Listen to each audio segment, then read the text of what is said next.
हम ना डरे दुनिया के सितम से, आंखें मिलाई हर एक गम से। आप बिना हम कुछ भी नहीं, हम जो कुछ है आपके दम से।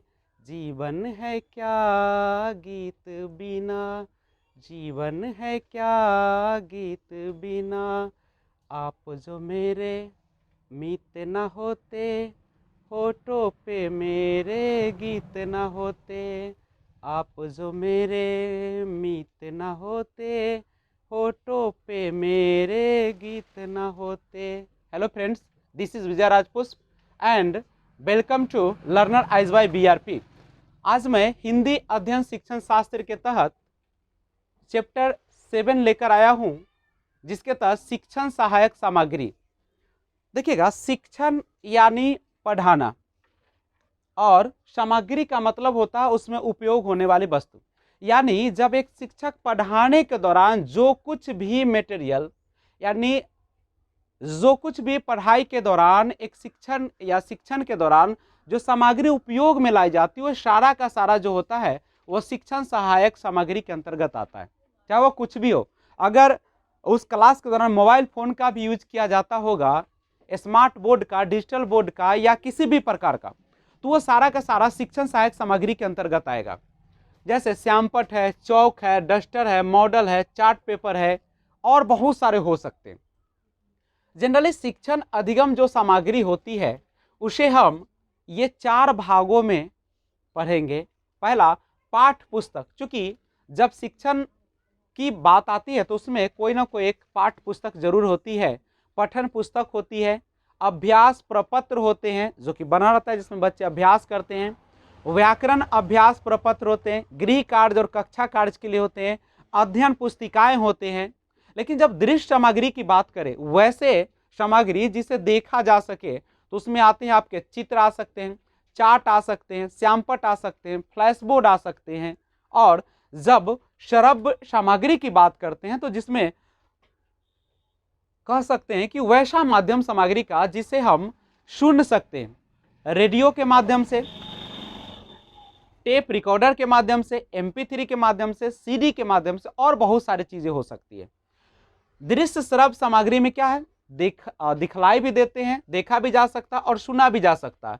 जैसे फिल्म है, आप पिक्चर को देखते भी है और सुनते भी है, टीवी है उसमें भी वही, और कंप्यूटर। तो ये सारे चीज जो हमारे शिक्षण अधिगम सामग्री। और देखिएगा, शिक्षण अधिगम सामग्री जो होता है हम शिक्षण में इसलिए उपयोग में लाते हैं ताकि हम अपने पढ़ाई को, अपने शिक्षण व्यवस्था को बिल्कुल इंटरेस्टिंग, रुचिकर बना सके, बच्चों में एक उत्साह जग सके और बच्चों में उबाऊपन न आ सके। और जब शिक्षण सहायक सामग्री के माध्यम से पढ़ाते हैं तो बच्चे लंबे समय तक भी पढ़ लेते हैं, और जो एक बार सीख लेते हैं वह लंबे समय तक अस्थायी भी हो जाते हैं। तो हर शिक्षण के दौरान हमारा कर्तव्य बनता है कि हम शिक्षण सहायक सामग्री का जरूर प्रयोग करें, क्योंकि इसके बिना ये शिक्षण व्यवस्था अधूरा प्रतीत होती है। तो लाइक, शेयर, सब्सक्राइब जरूर करें। और अगला पार्ट मैं फिर लेकर आ रहा हूं, पार्ट नंबर 8 यानी चैप्टर 8 लेकर आ रहा हूं। हिंदी अध्ययन शिक्षण शास्त्र को देखना जरूर देखें, उसे सब्सक्राइब कर ले और बेल आइकन प्रेस कर ले ताकि आपको कहना न पड़े। Thanks for watching. जय हिंद, जय भारत।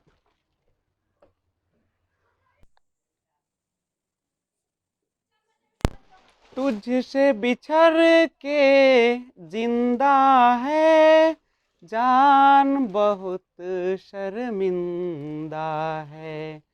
तुझसे बिछड़ के जिंदा है जान, बहुत शर्मिंदा है।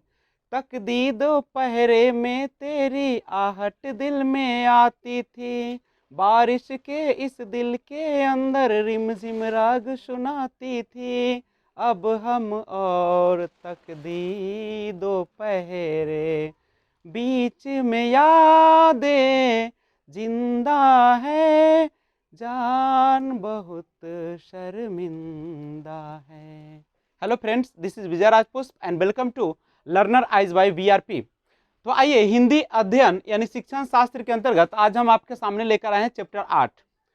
आज का चैप्टर है निदानात्मक एवं उपचारात्मक शिक्षण। काफी इंपॉर्टेंट है, जो कि सभी के शिक्षण शास्त्र में ये पूछे जाते हैं। देखिएगा, निदानात्मक का मतलब होता है जब आप बच्चे को शिक्षण करा रहे होते हैं तो उसको किसी न किसी प्रकार की कमी या कठिनाइयां होती है, और उसी का जो हम पता लगाते हैं उसी को कहते हैं निदानात्मक शिक्षण।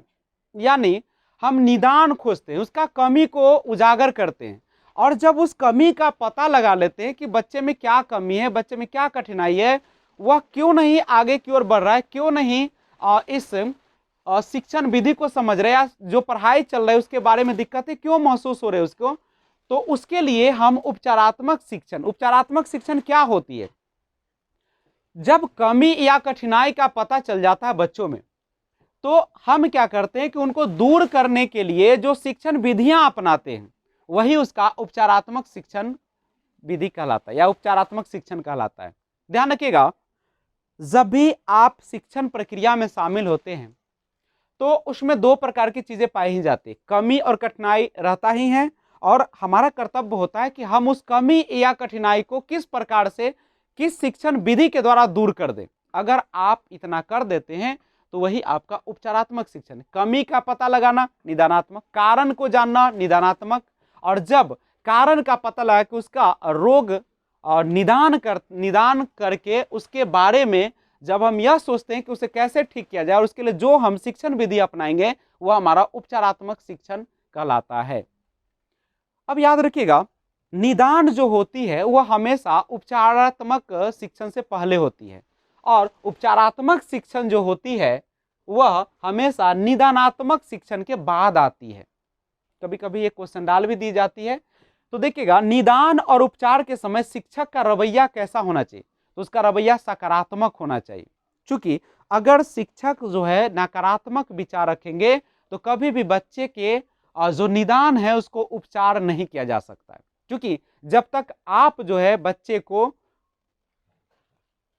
सकारात्मक विचार नहीं रखेंगे बच्चों के बारे में, तब तक संभव नहीं है कि निदान और उपचार। बच्चों के अंक कम आए हैं, अध्यापक उपचारात्मक सूची में क्या लिखेगा? तो पुनरीक्षण करेगा। उपचारात्मक शिक्षण की आवश्यकता होती है कठिनाइयों के निदान के बाद, और उपचारात्मक कक्षा में केवल समस्यागत बच्चे ही होते। क्योंकि आप जब उपचार कर रहे हैं, जब आपने कमी का पता लगा लिया और उसके बाद जब आप उसका शिक्षण विधि अपना रहे जो उसको दूर कर सकेगा, तो वह जो होगा केवल समस्यागत बच्चे ही रहेंगे उपचारात्मक कक्षा में, तभी तो उसका उपचार किया जा सकेगा।